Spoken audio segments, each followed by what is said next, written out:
good day everyone. We will present to you the Computer and Internet Crime by Martin Luther King Jr.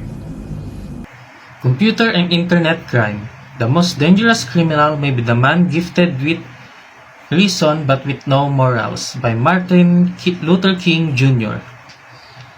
In 2012, thousands of people in the United States reported that their computers suddenly locked while browsing the internet. A message appeared claiming to be from the FBI, accusing them of illegal activity and demanding a $200 fine to unlock their device. This attack was called the Reveton ransomware. It is a type of malware that locks a computer until the victim pays a ransom. It is spread through drive-by downloads, meaning users only had to visit an infected website to become infected. Within 1 month, about 68,000 computers were affected and many victims paid because the ransom was cheaper than professional repair. The attack also spread to countries like Russia, France, Germany, and the United Kingdom. And most common computer-related security incidents from 2008 to 2010, malware infection was the most common security incident. It increased from 58% in 2008 to 67% in 2010, showing a growing cyber threat. Fraudulent email attacks or phishing also increased from 31% to 39% during the same period. Laptop or mobile device loss stayed high but slightly decreased from 42% to 34%. Meanwhile, employee misuse of internet and email dropped from 44% to 25%. Overall, external server threats were increasing while internal misuse was decreasing. Country ranking based on percent of infected computers. Based on the report, some countries had very infection rates. Sudan had the highest rate at 70%, followed by Bangladesh at 64%, Iraq at 62%, Rwanda at 57%, and Nepal at 56%. On the other hand, countries with the lowest infection rates included Japan at 6%, Germany at 9%, Switzerland and Luxembourg at 10%, and Denmark at 11%. This data shows a large gap between countries, highlighting difference in cybersecurity awareness, infrastructure, and protection measures. Here are some questions to ask when evaluating cloud services. First, are the interface secure with proper access control? Second, is data encrypted while traveling over the internet? Third, does the service provide secure storage and control over stored data?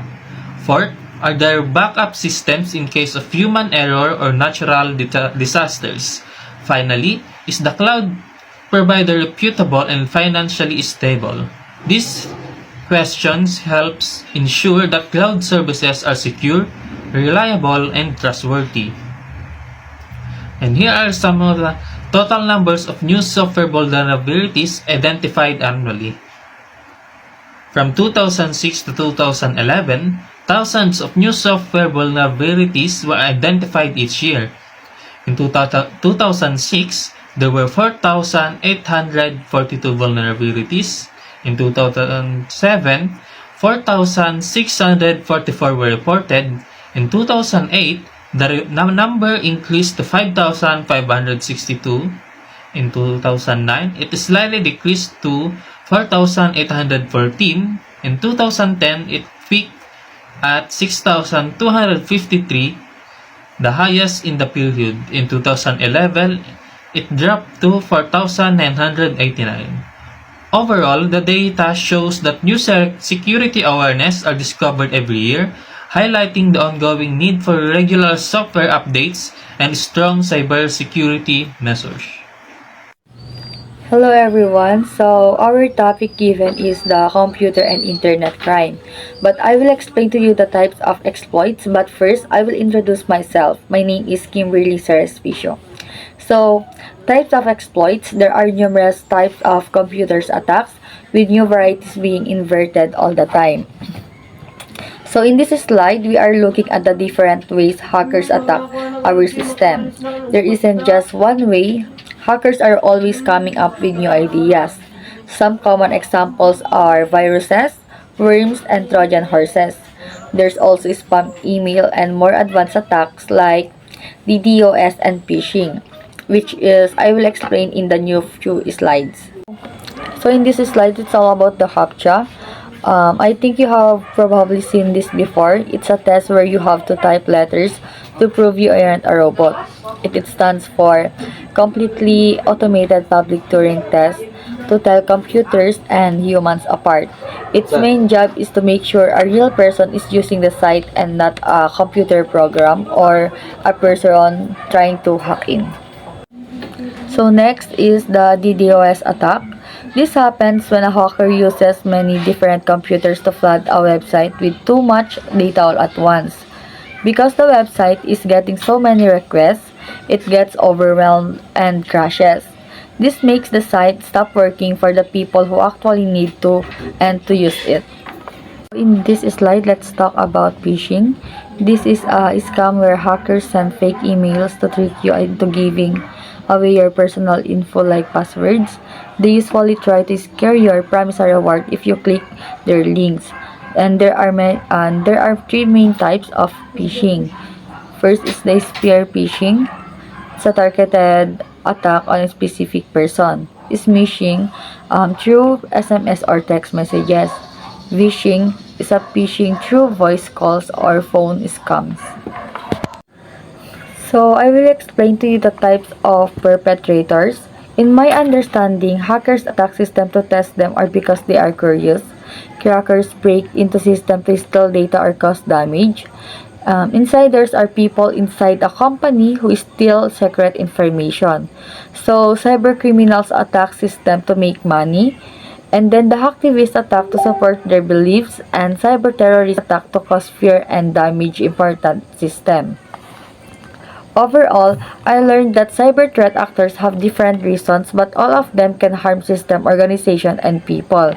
So that's all. Thank you. So on slide 12, we talk about hackers in hoodies, but the real threat, it's already inside the building. Whether it's a malicious actor or just a negligent, untrained employee, the damage is the same. So, step 1, the guardrails, gatekeeping. We need through background checks, psychological, and drug testing for every sensitive position. But it doesn't stop at the hire. We need regular and ongoing testing to ensure those standards never slip. Step 2, control, limit access to the minimum necessary. Use segregation of duties so no single person can both initiate and approve a high-risk action. Rotate jobs to catch unusual patterns. And the second rule changes revoke those rights immediately. So, then the last one is finally trust but audit. Constant reviews is the only way to turn a vulnerable network into a fortress. Stay secure. Slide 13.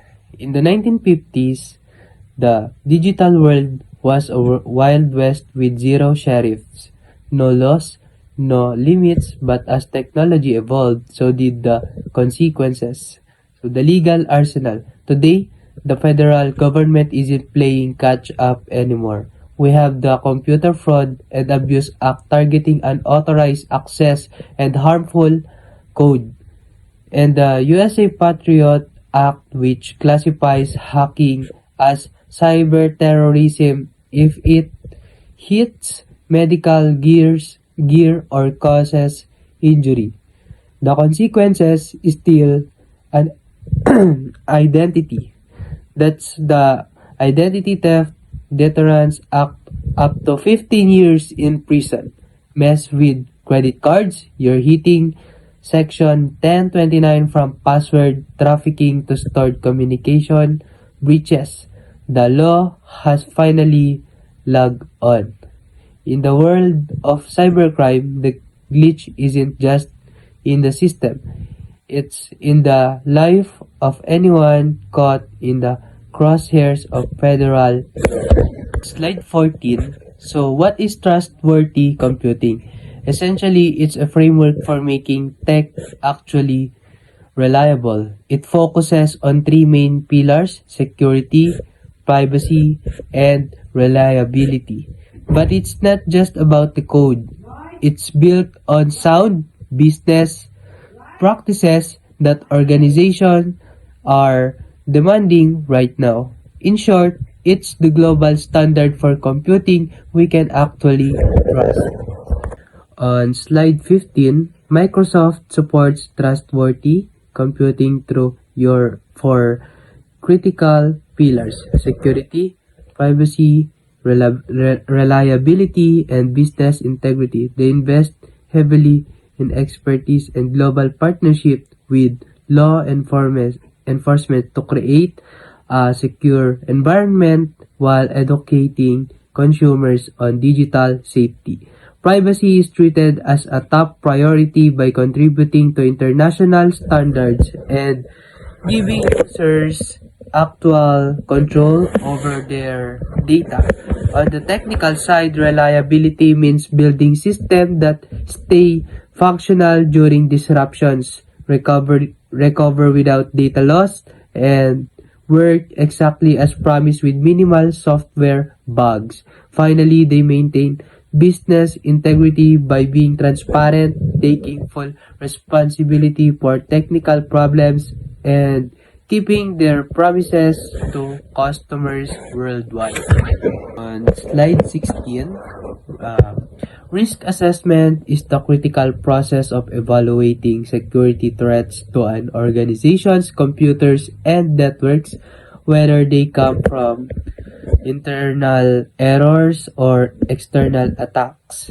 These threats are serious because they can physically stop a company from meeting its core business objectives.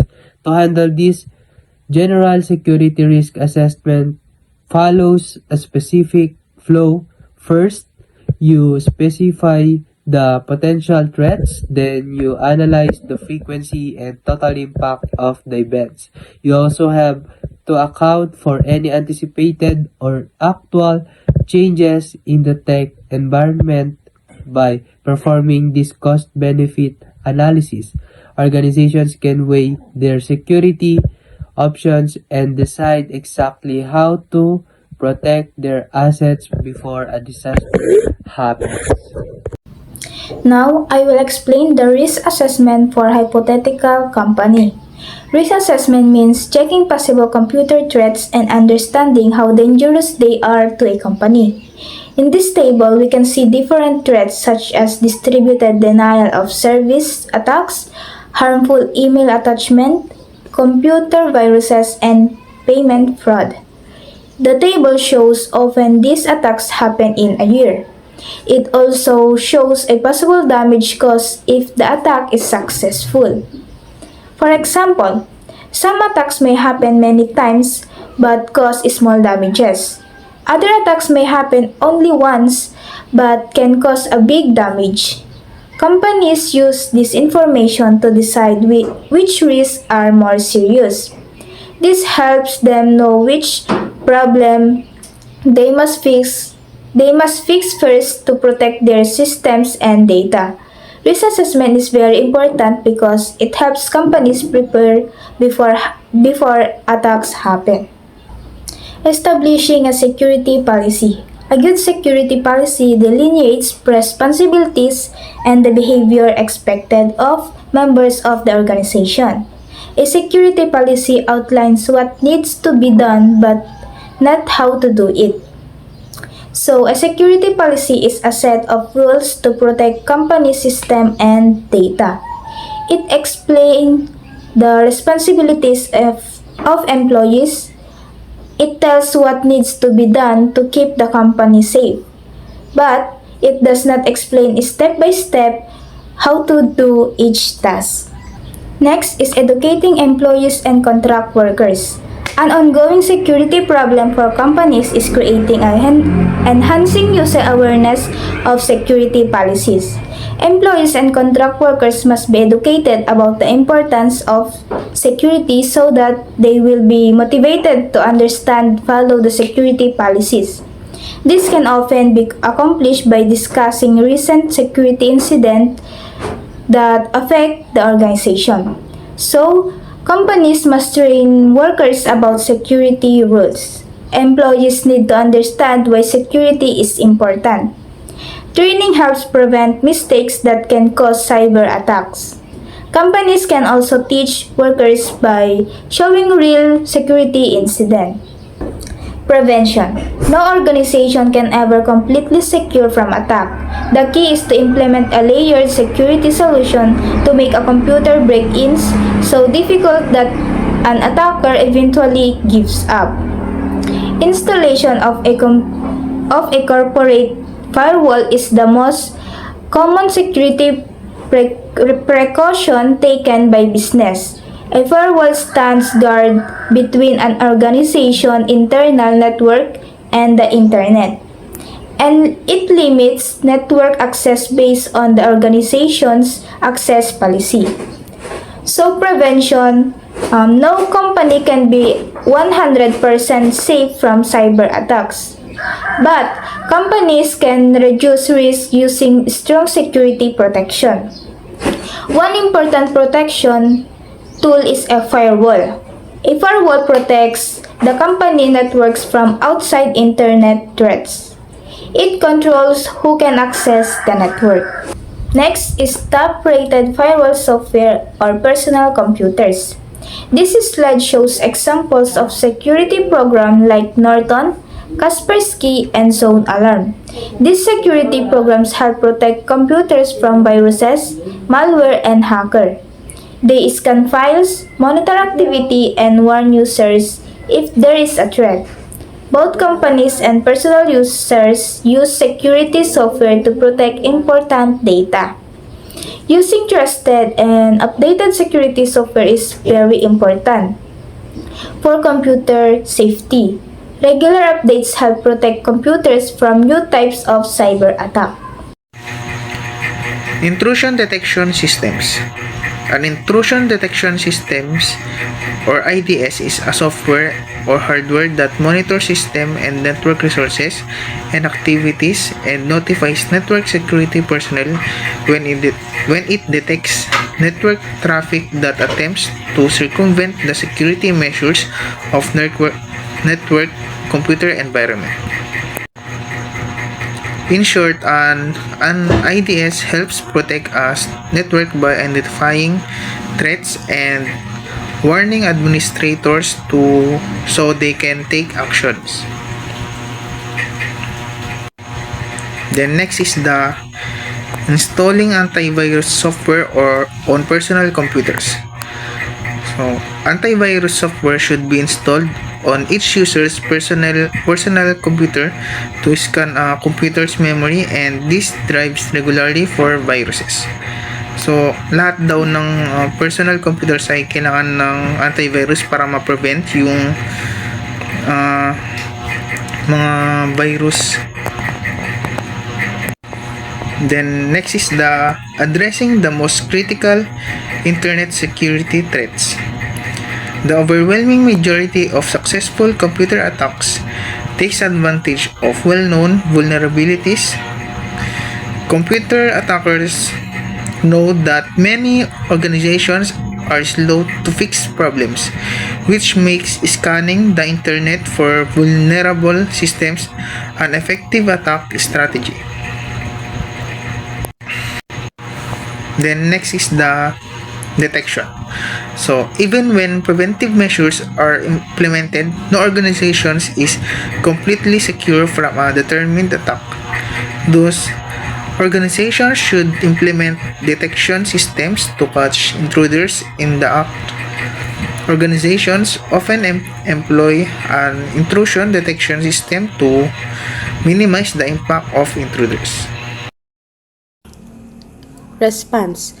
An organization should be prepared for the worst. A successful attack that defeats all or some of a system's defenses and manage data information systems. A response plan should be developed well in advance of any incidents and be approved by both organizations, legal department, and senior management. Organization must be prepared for cyber attacks, even if they have a strong system. A response plan should be created in advance and approved by senior management and the legal department. These plans explain what to do if attack happen. Incident notification. A key element of any response plan to define who to notify and who to not notify. Questions to cover include the following within the company: who needs to be notified, and what information does each person need to have. Under what condition should be the company contact major customers and suppliers? How does the company inform them of disrupt in business without unnecessarily alarming them? When should local authorities or the FBI be contacted? So here, the response plan should be clearly state who need to be informed during an incident. This includes employees, customer, suppliers, and possibly law enforcement. Proper communication helps manage the situation without causing unnecessary panic. Incident containment. Often it is necessary to act quickly to contain an attack and to keep a bad situation from becoming even worse. The response plan should be clearly define the process of deciding if an attack is dangerous enough to warrant shutting down or disconnect critical system from the network. So here, quick action is important to stop the attack from spreading. This may include shutting down or disconnecting affected system to prevent further damage. Incident follow-up. Of course, an essential part of follow-up is to determine how the organization's security was compromised so that it does not happen again. Often the fix is as simple as getting a software patch from a product vendor. So here, after the incidents, the organization must investigate how it happened and fix the problem, such as by installing security updates to prevent it from happening again. Computer forensics. Computer forensics is discipline that combines elements of law and computer science to identify, collect, examine, and preserve data from computer systems, network, and storage devices in a manner that preserves the integrity of the law gathered so that it is admissible as evidence in court of law. So here, computer forensics involve collecting and analyzing digital evidence after an attack. The data must be carefully handled so it is be used in court if needed. Partial list of constitutional amendments and institute governing the collection of evidence. Fourth Amendment protects people from unreasonable researches and seizures. Law enforcement usually needs a warrant to search or to take someone's property.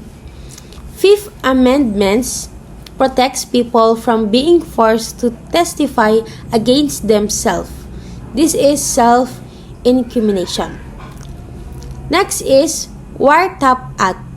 Wiretap Act controls how the government can monitor or intercept phone calls and election communications. Next is Pen Registers and Trap and Trace Devices Law. Here, it regulates the collection of phone numbers dialed or received. And the last is Stored Communication Act. Stored Communication Act is to control how stored emails and electronic records can be accessed by internet service provider.